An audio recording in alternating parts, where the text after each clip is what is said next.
Boom! Here we are. Good morning. It must be Friday. It is Friday. It's a great day today. It's awesome weather down here. I'm on a new couch. My hair looks crazy like yours, so it's all good. Your hair does not look crazy like mine. I'm hiding my crazy hair under this I hat here. know. I know. All right. Good morning to you, sir. We have a bunch of clips lined up. I'm kind of stalling a little bit here. So I realized this morning. So we do Bible every morning prior to this, and I haven't been. Every now and then I'll mention, I got something. I'm going over to. Usually on Fridays I do it. I'm going to join us over on This Way Network for whatever this is, the chat session with Constitution Vet, also known as Ben. And I haven't made that I made the announcement today. I'm like, you know what? I need, because we have new people in there all the time, and the numbers are growing over there. People joining to watch the Bible. I'm like, you know what? I need to let them know that we do something every day immediately after this over here on This Way Network. And so people are jumping in. Here they come. I see Carrie. I see Jacqueline. I see Pat's Forever. Now, Pat's Forever is a brand new, this week, brand new regular at Bible Every Morning.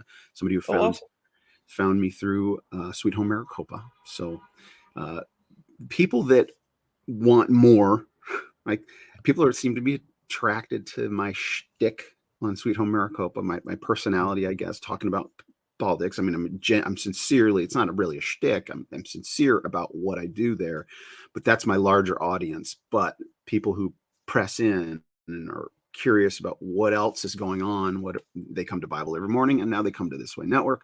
So Ben, to introduce yourself to some of the newcomers, those who watch this, just give a real quick outline of who you are. Sure. Yeah, my name is Ben. My channel is Constitution Vet, and basically I made this channel to provide resources to homeschooling parents, provide hope and encouragement during these trying times, and to hold people in power accountable. And so recently I've been doing just short little videos each week, giving updates on what's going on and providing that hope and encouragement. And long story short, I'm a teacher. That's what I do. I was in the Air Force, and soon, June 1st, I'll be applying for a whole new career as a police officer in my local city. And so here we are, and we're going to be talking about the subtle art of not caring.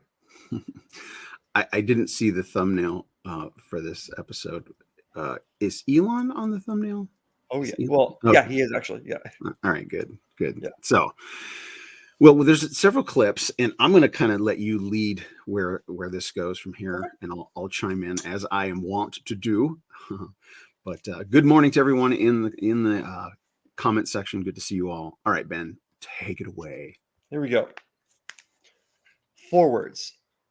What are 4 words that can make your life so much better? I do not care.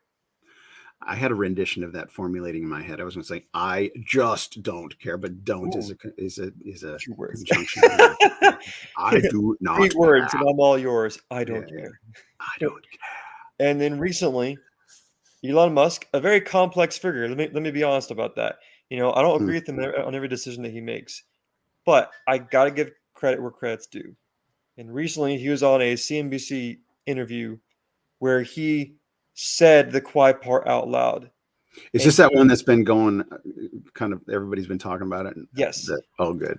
He said a phrase that more people in influence and power need to say more of.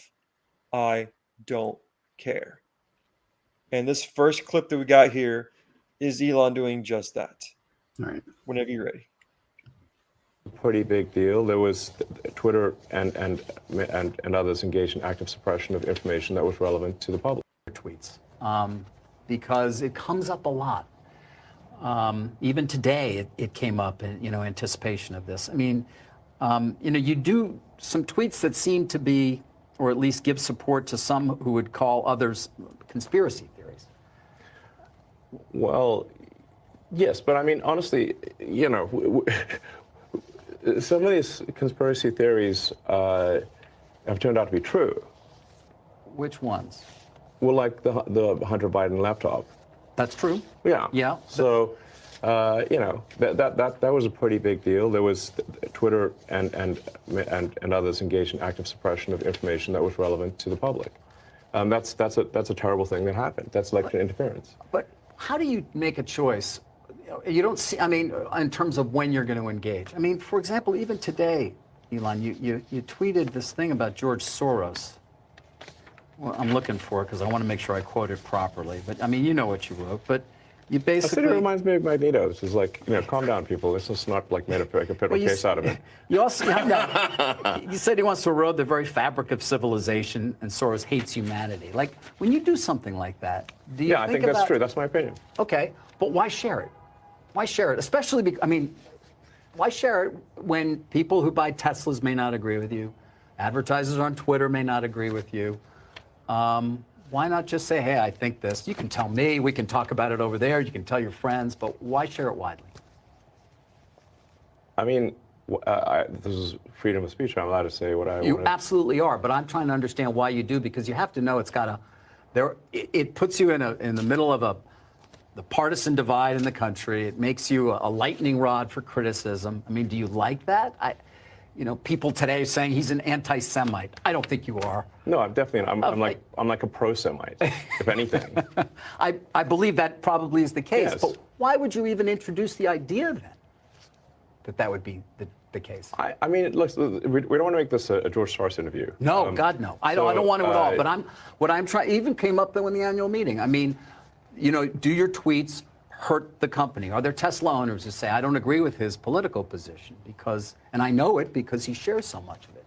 Or are there advertisers on Twitter that Linda Yaccarino will come and say, you got to stop, man. Or, you know, I can't get these ads because of some of the things you tweet.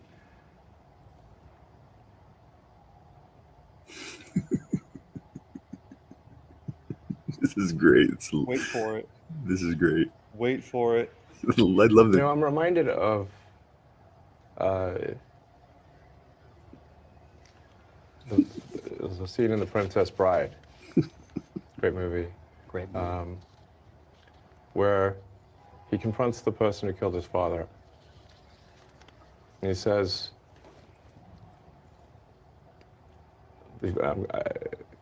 offer me money. Offer me power. I don't care. So you just don't care. You want to share what you have to say. I'll say what I want to say, and if the consequence of that is losing money, so be it. Okay. Hello, my name is Inigo Montoya. You killed my father. Prepare to die. Wonderful scene. Director went kind of full anti-Trumper maniac, but the actual movie itself was fantastic. Oh yeah. What's his name? Rob Reiner. Meathead. Rob Yeah, Reiner. Rob Reiner. So there's a lot to unpack there, but the main key point to all of that is the simple phrase, I don't care. You can give me all the power you want to give me. You can offer me money. You can offer me influence. And what he's referring to is the death of Count Rogan. In the story, Count Rogan killed Inigo Montoya's father. Yep. And Inigo Montoya has him at his death grip, and His sword tip. he's like, "Give me anything I want." And Say Count you will Rogan's give me like, power. "Please, Yes, I'll he'll do it." give you whatever you want." And Inigo Montoya's like, "I don't care. He just, I want my father back, and you can't give that back." give me my father. Yeah, I want my father back. It's brilliant because it's pop culture, right? It's going to resonate with a broad swath of people on all sides, right? Right. And it's an echo of what he said on Tucker in Tucker's infamous last week on Fox. Yeah. He interviewed Elon, and the point being made then was Twitter is now valued at half what you paid for it, something like that. And the valuation of Twitter is now half what you pay. The 40-something billion dollars is now valued at 20-something billion dollars. And so that's fuel for the anti-Elon, the anti-Elon crowd or the leftists. They're like, oh, wow, just awful timing, terrible business decision. He's like, some things are, I forget exactly, some things are worth more than money or something. Yeah, he was saying some things are worth it. Mhm. It's worth it to own the number one free speech platform Right. at a loss, to buy it at a loss. So it's like, thank God that God elevated a millionaire or a billionaire, sorry, elevated the richest man at one point. I don't know if he still is. I think he's kind of vacillating. Thank God God put somebody with that deep of pockets to be able to afford something, to overpay for something that important and valuable, and to have that frame of mind. It's like, he's not going to be able to spend all that money. Like, if he just went out to try and spend whatever billions that he has, it's like in a lifetime he couldn't spend it. So he's going to spend it on something that's worthwhile.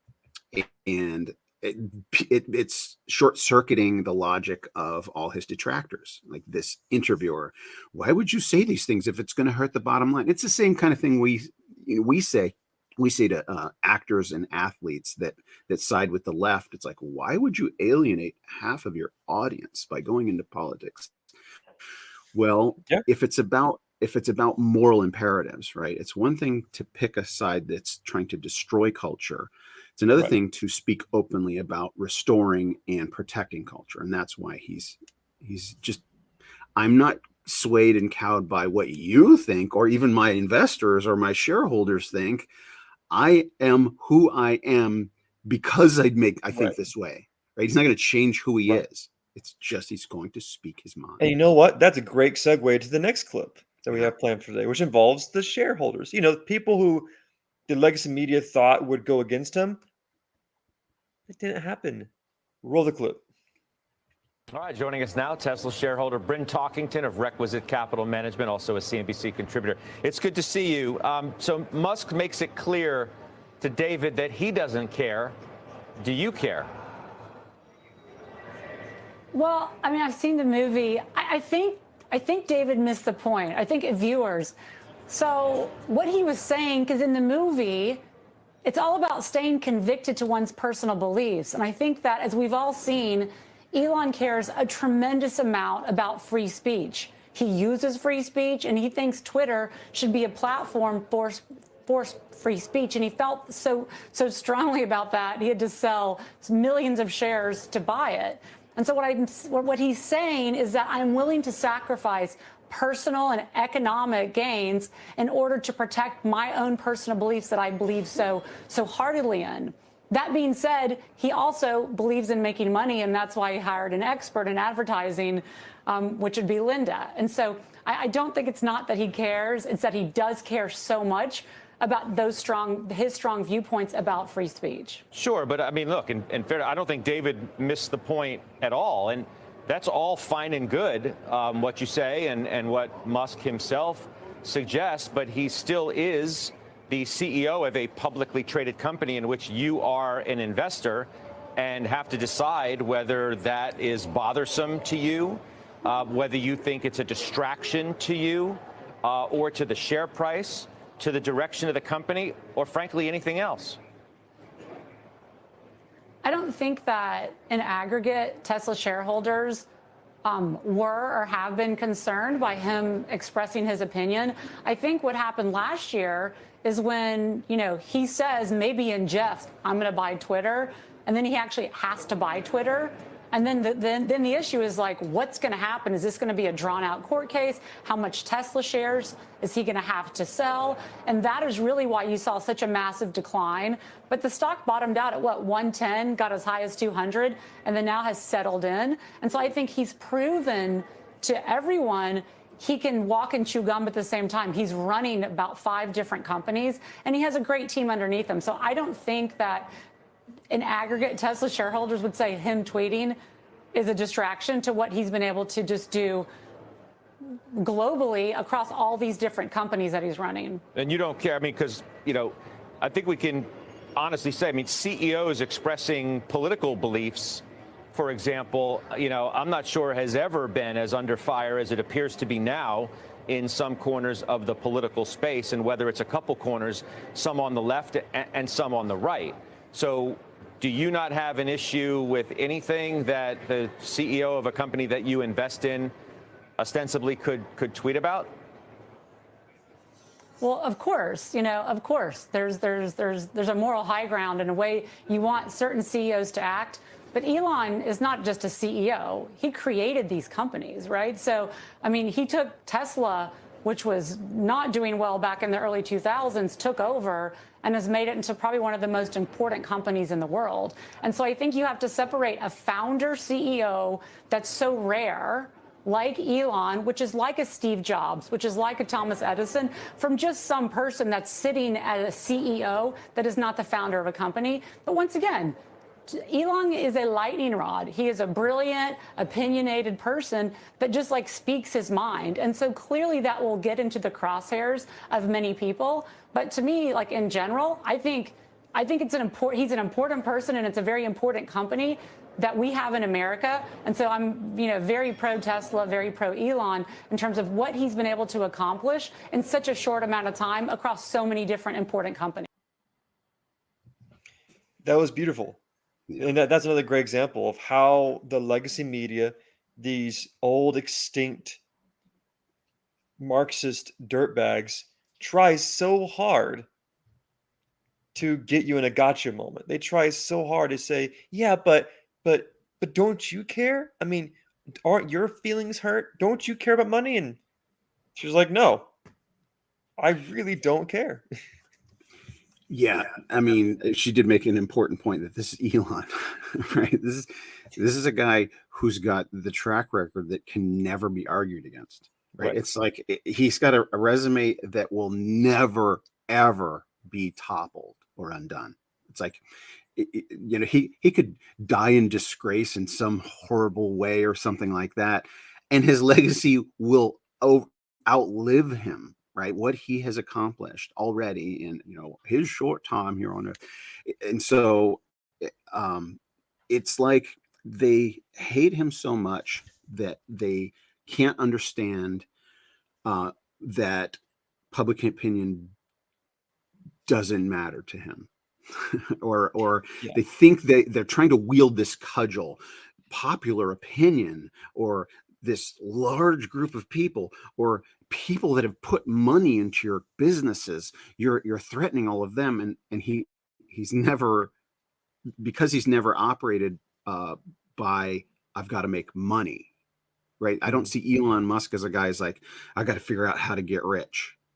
No, he's like, I have a certain amount of wealth at my disposal, and I have these interests, and I'm going to pursue these interests. And he's just built a certain way. He sees things differently, and he brings things together, and he makes suggestions, and they follow through, and it ends up being successful, right? It's not just he made one decision and lucked into it. No, there's something about this mechanism that God gave him. Like he's got a particular algorithm that goes through his mind that connects things in ways that nobody else has. That's Right. what makes him who he is, and Right. he can't change. He just he can't change, and it's just beautiful to see him there boldly. He bought Twitter because he's addicted to Twitter.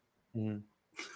Right? He's like, this thing's amazing. I get to talk to the whole world and run billion-dollar companies. It's like, oh, this is amazing. It's the best of both worlds. I get to say what I want, when I want, wherever I want, and run these huge businesses. And then he saw like, well, maybe I can't say whatever I want, when I want. Well, I'll fix that. I'll just own it. And they are freaking out because it's shattered their monopoly on big tech, basically. Right. And then to make it connected to us, the lowly person on the totem pole, the beautiful thing about all of this is whether you agree with him or not, regardless of what your views are towards him, interviews like that can spark a fire. It can give that inspiration. It can remind the average everyday person, hey, I don't have to cower. I don't have to bow down to who's ever in charge of me. I have my standards. Obviously, everyone has their own goals, their own vision, their own views. But at the same time, don't sacrifice your values. Don't sacrifice who you are as a person. Don't sacrifice your faith, all for a paycheck. Because at the end of the day, it's not worth it. And There's so a when you see someone like this, directly say, I don't care. Do what you want. I don't care. I will stay true to what I believe in. Agree with them or disagree with them. You gotta respect that. there's a fundamental spiritual principle or parallel to what's going on with Elon. And I was just actually listening to a teaching on it yesterday. There's a scripture that says, "Where's your sting, O death?" Right? Where is your sting, O death? And so, for the unregenerate, those who don't have a personal relationship with Jesus Christ, death is the end. Right? It's the one thing to fear. Right? Victory is. I mean, in that mindset, the most victorious person who is the person who lives the longest, right? And how victorious is that, right? You still die, right? You're still gone. Right.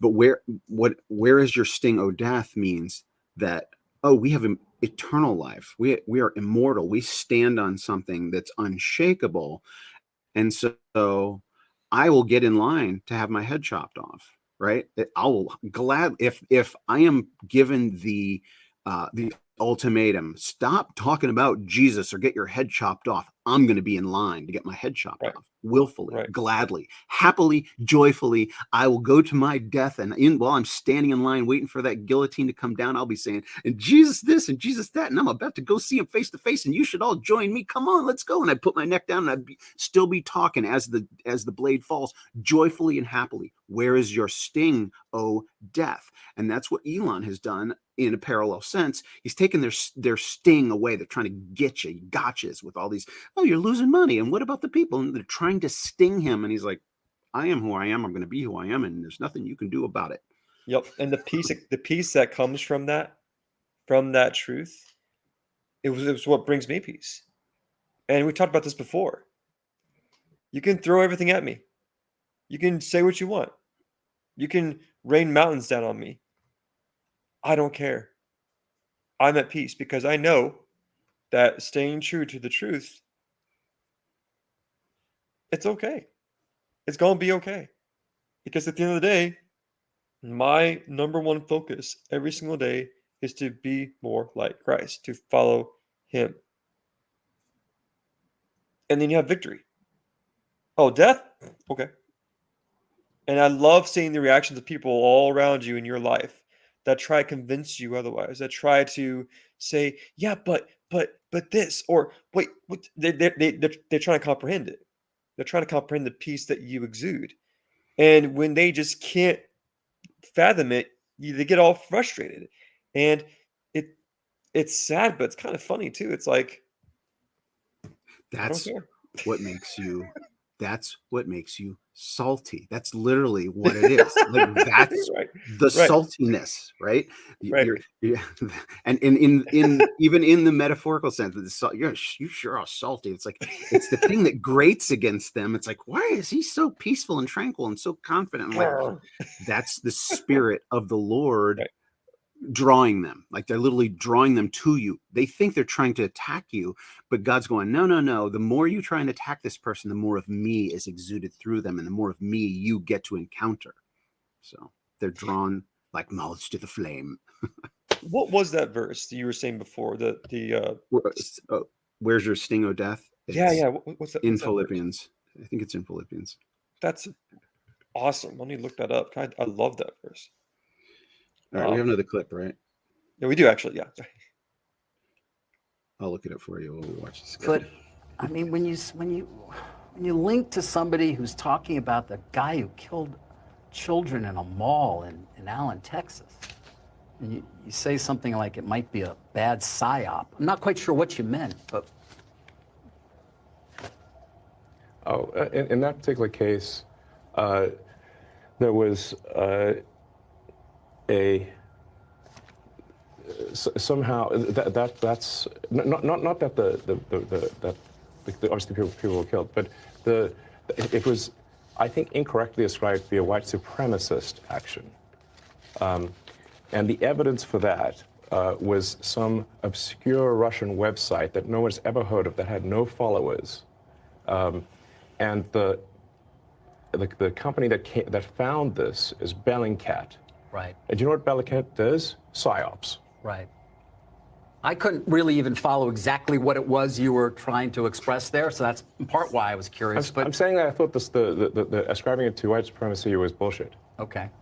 and that the information for that came from an obscure Russian website and was somehow magically found by Bellingcat, which is a company that does PSYOPs. And there's no proof, by the way, that he was not. There's no. I would say that there's no proof that he is. And that's a debate you want to get into on Twitter? Yes. Because we should not be ascribing things to white supremacy if it's false. Wait.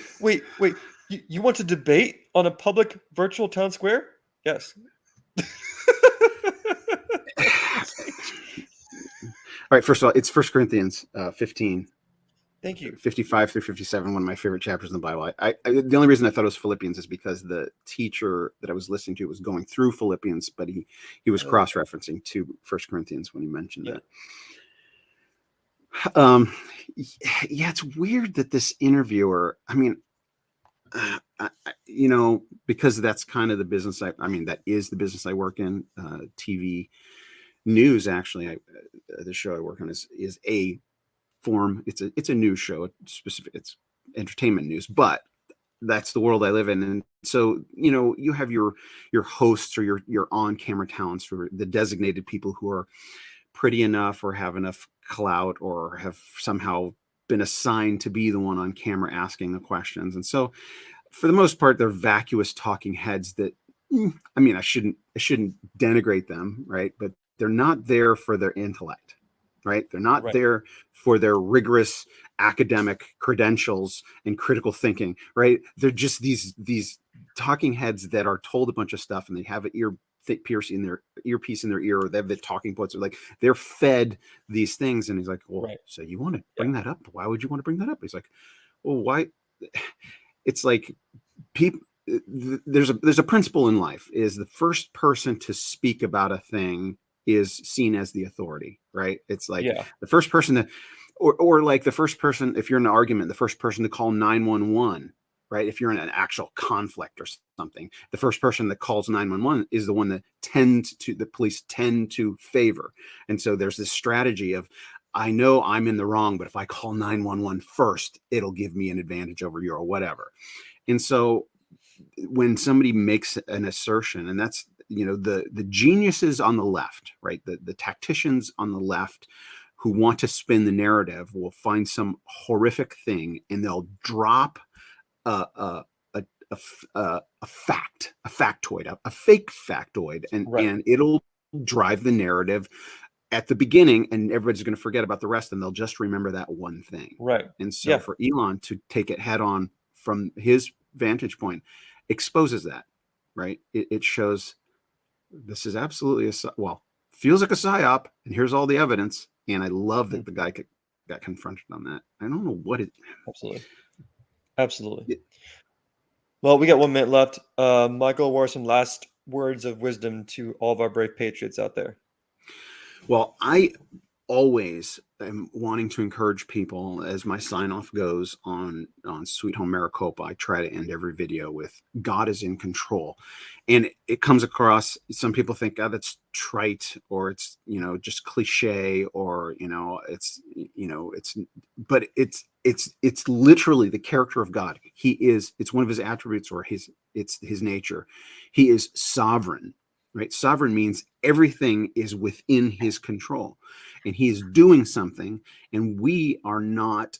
It's not up to God to convince us that he's in control. It's not up to God to explain to us all his plans. He's given us a glimpse. It's called the Holy Bible. That's why we do Bible every morning. You've given us enough of a glimpse for us to trust that he is in control. And so even all these things, these crazy things going on in our lives, God is about something, and it's about something incredible, and we get to be a part of it. So just keep your eyes open and keep your chin up. Keep your eyes focused on him, and he will give you peace that passes understanding.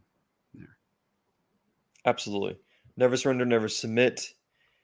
Keep following who you are. Stay true to your values, and just don't care.